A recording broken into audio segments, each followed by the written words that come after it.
how to buy BTC or Bitcoin on Zengo wallet.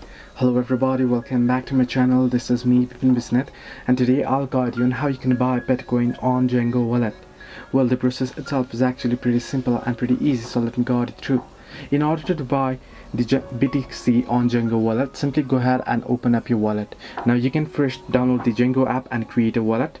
Once you create the wallet, you can go ahead and simply open it up. So I'll just open it up real quick. Sorry, here. Once you open it up, here you should get an interface somewhat like this. In order to buy Bitcoin, you can simply tap on buy option that you can see there on the screen, or if you don't get it there, you can tap on the trade icon, the arrow icon at the bottom of your screen. Once you do so, you'll get various options. As you can see, simply tap on buy option.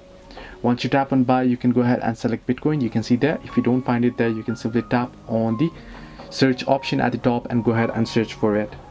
Now here, first you can see you'll have to create your recovery kit and restore it. In my case, I won't do it for now, but you can do it. You have to do it in order to buy or trade. So once you do so, there it'll enter the verification code that will be sent to your Gmail. So first you'll have to select Bitcoin and enter the amount you want to buy and go through the prompts and enter the verification code that will be sent to your email. Then agree to the terms and enter your billing address. Then choose a payment method and complete the transaction as you can see here. So go ahead and do so through the prompts. This is how you can buy Bitcoin on Zengo wallet. Hope this helped you. Do like and subscribe, and do not forget to leave a comment down below if you have any further issues.